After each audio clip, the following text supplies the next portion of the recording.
ایران نے UAE پر بھی جو ہے وہ میزائل داغ دیے ہیں، حملہ جو ہے وہ کر دیا ہے۔ IMF نے بھی پاکستانی حکومت سے کہا ہے کہ آپ جو ہے جناب پٹرول کی مد میں جو ہے وہ لوگوں کو سبسڈی نہ دیں، بلکہ اس کی جو لیوی ہے اس میں اضافہ کریں۔ ایران پر جیسا کہ آپ نے جنگ مسلط کی تھی، تو وہاں سے گجے آپ چین کی طرف نہ منہ اٹھا کے چلے جانا، تو آپ کو پتہ ہی ہے پھر آپ کے ساتھ جو ہونا ہے۔ کبھی یہ سنا کرتے تھے کہ اب اگلی جنگ، اگلا میدان پانی پر ہوگا، یعنی تیل کے حوالے سے ہوگا، تیل کی وجہ سے ہوگا، پانی کی وجہ سے ہوگا۔ تو اب یہ وقت آ پہنچا ہے۔ جی ہاں، میری مراد آبنہ ہرمل سے ہے۔ اب جنگ جو ہے وہ آبنہ ہرمل کے مقام پر ہوگی اور آبنہ ہرمل کی وجہ سے ہی ہوگی۔ پاکستان نے ایران کی جانب سے UAE پر ایرانی حملوں کی سخت الفاظ میں مذمت کر دی اور کہا ہے کہ ایران کو UAE پر حملے نہیں کرنے چاہیے۔ تو ناظرین، میں آپ کو بتاتا چلوں، اپنی بات کی مزید تفصیلات میں جانے کے لیے آپ کو یہ بتاتا چلوں کہ امریکی جنگ کے وزیر نے پریس کانفرنس کرتے ہوئے کہا ہے کہ ہم جو ہے وہ ایران سے آبنہ ہرمل کا قبضہ جو ہے وہ چھڑائیں گے اور اب آبنہ ہرمل کے مقام پر امریکہ کا قبضہ ہوگا۔ کہتے ہیں کہ یہاں سے ایران کے بحری جہازوں کو بھی نہیں گزرنے دیں گے اور ایران کی یا اس مقام پر ایسی ناکہ بندی کریں گے کہ ایران کو لگ پتہ جائے گا۔ ہم نے آپ کو یہ بھی بتایا تھا کہ ایران نے جو ہے وہ وارننگ دی تھی گزشتہ روز، اور جب جن جہازوں کو ایران نے وارننگ دی تھی، انہوں نے جب یہ کہنا نہیں مانا تھا ایران کا، تو ایران نے ان پر جو ہے وہ میزائل داغ دیے تھے۔ تو ایران نے جو ہے وہ صرف امریکی بحری جہازوں پر ہی میزائل نہیں داغے، ایران نے UAE پر بھی جو ہے وہ میزائل داغ دیے ہیں، حملہ جو ہے وہ کر دیا ہے، جس کی پاکستان کے وزیر اعظم جناب شہباز شریف صاحب نے بھرپور مذمت کی ہے اور کہا ہے کہ ایران کو ایسا نہیں کرنا چاہیے۔ تو ناظرین، میں نے جیسا کہ آپ کو بتایا کہ اب آبنہ ہرمل کا مقام ہوگا کہ جہاں پر جنگ ہوگی، جہاں پر جس کو اگر یہ کہا جائے کہ ایک میدان لگے گا تو یہ بے جانا ہوگا۔ ایران جو ہے وہ اس کا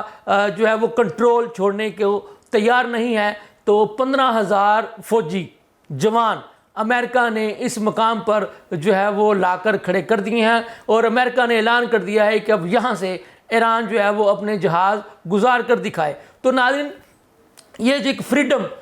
کے نام سے جو ایک نئی جنگ کا آغاز آبنہ ہرمل کے مقام پر اتوار والے دن سے امریکی صدر ڈونلڈ ٹرمپ کے حکم پر شروع ہو گیا ہے، تو اب اس کا مقصد صرف یہی ہے جو کہ امریکی صدر نے کہا ہے کہ یہاں سے نقل و حرکت جو ہے وہ محدود ہو گئی تھی دنیا بھر کے بحری جہازوں کی، جس کی وجہ سے دنیا بھر کے مختلف ممالک میں جو ہے وہ تیل کی قیمتوں میں اضافہ ہو رہا ہے۔ تو امریکی صدر ڈونلڈ ٹرمپ نے یہ کہا ہے کہ ہم جو ہے اس مقام کو آزاد کروائیں گے ایران سے، اور یہاں سے دنیا بھر کے جو جتنے بھی بحری جہاز ہیں ان کو گزاریں گے، تاکہ دنیا بھر کے کسی بھی ملک میں تیل کی جو قیمتیں جو ہیں ان میں اضافہ نہ ہو۔ تو ناظرین، تیل کی قیمتوں میں اضافہ تو ہو چکا ہے، پاکستان جو ہے وہ یہ بھی متاثر ہوا ہے، دنیا بھر کے جو باقی ممالک ہیں وہ بھی متاثر ہوئے ہیں۔ مطلب کہ جہاں جہاں کے سینٹ میں جو ہے وہ لین دین ہوتا ہے، وہاں پہ کئی سینٹ کا اضافہ ہوا ہے۔ پاکستان میں بھی پٹرول کی فی لیٹر قیمت جو ہے وہ 400 روپے سے تجاوز کر چکی ہے۔ ابھی پاکستان کی حکومت یہ کہتی ہے کہ یہ ابھی تو ہم نے وہ اضافہ کیا ہی نہیں جو کرنا چاہیے تھا، یعنی پاکستان کی حکومت یہ کہتی ہے کہ ابھی بھی ہم بہت ساری سبسڈی جو ہے وہ پاکستانیوں کو جو ہے وہ دے رہے ہیں۔ تو ایک خبر اور بھی ہے کہ IMF نے بھی پاکستانی حکومت سے کہا ہے کہ آپ جو ہے جناب پٹرول کی مد میں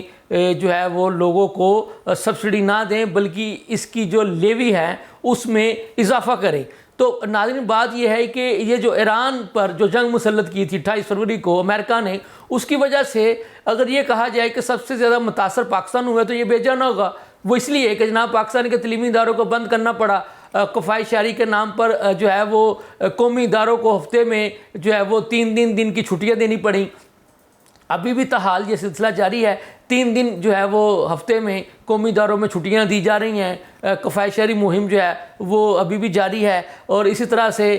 جناب بہت سارے اداروں میں جو ہے وہ ورک فرام ہوم جو ہے وہ ہو رہا ہے، اور پٹرولیم مصنوعات کی قیمتوں میں کسی نے سوچا بھی نہیں ہوگا کہ اس قدر جو ہے وہ اضافہ دیکھنے میں آئے گا۔ اسی طرح سے دنیا بھر کے جس بھی ملک کا آپ دورہ کریں تو وہاں پر بھی جو ہے وہ تیل کی قیمتوں میں اضافے کی وجہ سے ان کا کاروبار زندگی جو ہے وہ بری طرح سے متاثر ہوا ہے۔ اور جو UAE یعنی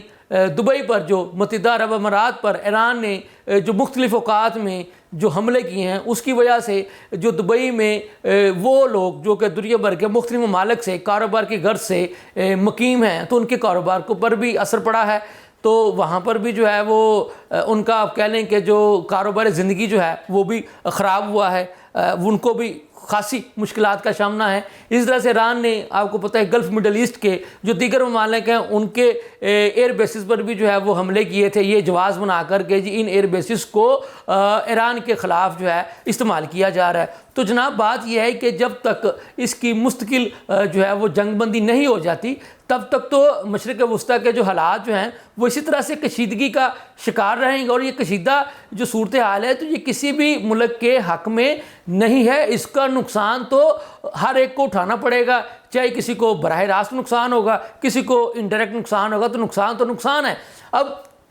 دیکھنے والی بات یہ ہے کہ جیسا کہ میں نے آپ کو اپنے آغاز میں بتایا کہ بظاہر تو جو جنگ ہے ایران اور امریکہ کی وہ تو ختم ہو چکی ہے۔ وہ ختم کیسے ہوئی؟ یعنی جو میزائل حملے تھے، جو ڈرون حملے تھے، جو بمباری تھی، وہ ختم ہو چکی ہے، لیکن آبنائے حرمل کا مقام جو ہے وہ میدان جنگ بن چکا ہے۔ جناب کبھی اس پہ اس کی ناکہ بندی کی جاتی ہے، کبھی جہازوں کو گزرنے کی اجازت نہیں دی جاتی، اور کبھی جناب ایران جو ہے وہ امریکہ کے بحری جہازوں پہ حملہ کرتا ہے، تو کبھی امریکہ جو ہے وہ ایران کے بحری جہازوں کو اپنے قبضے میں لے لیتا ہے، ان کے عملے کو قبضے میں لے لیتا ہے۔ تو جناب اس طرح سے تو دنیا کے معاملات نہیں چلیں گے۔ جب آزادانہ طریقے سے آبنائے حرمل کے مقام پر، جیسا کہ پہلے ہر ملک کے جہاز کو جو بھی وہاں اس وقت کا جو طریقہ کار تھا اس کے مطابق گزرنے کی اجازت دی جاتی تھی، تب تک جو ہے یہ مسئلہ حل نہیں ہوگا۔ ضرورت اس بات کی ہے کہ مستقل جنگ بندی والے معاملات کی طرف جو ہے وہ جایا جائے، اور پاکستان نے بطور ثالث جو رول پلے کیا ہے، اور پاکستان کی جو ابھی بھی یہی خواہش ہے، یہی کوشش ہے کہ اب جو آبنائے حرمل کا مقام جو ہے وہ دونوں ممالک کے درمیان جو کشیدگی کا باعث بنا ہوا ہے، تو اس کشیدگی کو بھی ختم کیا جائے۔ تو اب امریکہ کو فوری طور پر مذاکرات کی میز پر آنا چاہیے اور اس کشیدہ صورتحال کا خاتمہ کرنا چاہیے، وگرنہ یہ کشیدہ صورتحال جو ہے وہ جناب لے کر کے بیٹھ جائے گی، اور اس کا نقصان امریکہ کو بھی ہوگا، ایران کو بھی ہوگا، اور جو باقی ممالک جن کے جہاز وہاں سے گزرتے ہیں ان کو بھی اٹھانا پڑ رہا ہے۔ تو ایک اور خبر ہم آپ کو بتاتے چلے کہ امریکی صدر ڈونلڈ ٹرمپ صاحب یہ کہتے ہیں کہ میں چین کے ساتھ اچھے تعلقات کا خواہاں ہوں، کہتے ہیں کہ چین کے ساتھ اچھے تعلقات ہی میرے اور امریکہ کے مفاد میں، اس لیے وہ کہتے ہیں، یعنی اس کو میں اگر مزید تفصیل میں اس کی جاؤں ان کے الفاظوں کی، تو وہ یہ کہنا چاہتے ہیں کہ میں چین کے ساتھ کسی قسم کا پنگا نہیں لینا چاہتا، کیونکہ چین کے ساتھ اچھے تعلقات ہی امریکن کے مفاد میں ہیں۔ تو جناب اس کی بڑی وجہ یہی ہے ٹرمپ صاحب کہ چین جو ہے وہ سپر پاور ہے۔ جیسے آپ اپنے آپ کو سپر پاور سمجھتے ہیں نا، تو چین بھی سپر پاور ہے، اور چین معاشی طور پر بھی سپر پاور ہے، اور چین کے تو جو آپ کو پتہ ہے کہ جو مصنوعات ہیں وہ پوری دنیا میں جا رہی ہیں۔ تو اس لیے ٹرمپ صاحب، آپ جس کو کہتے ہیں نا پنجابی میں گجے گجے، ایران پر جیسا کہ آپ نے جنگ مسلط کی تھی، تو وہاں سے گجے گجے آپ چین کی طرف نہ منہ اٹھا کے چلے جانا، تو آپ کو پتہ ہی ہے پھر آپ کے ساتھ جو ہونا ہے۔ اور ابھی بھی آپ نے دیکھ لیا کہ چین نے اور روس نے جو ہے وہ کھل کر ایران کا ساتھ دیا تھا جب آپ نے ایران پر جنگ مسلط کرنے کی کوشش کی تھی۔ تو بہتر ہوگا اپنا ٹرمپ صاحب، جیسا کہ آپ چین سے پنگا لینے سے گریز کر رہے ہیں، تو ایران سے بھی اپنی جنگ اور لڑائی کا خاتمہ کریں، اور آبنائے حرمل کو جو ہے وہ پانی پت کا میدان بننے سے روکیں، جنگ کا میدان بننے سے روکیں، اور فوری طور پر حالات کو نارمل جو ہے نا وہ کریں۔ تو اس کے ساتھ ہی مجھے اجازت دیں، اللہ حافظ۔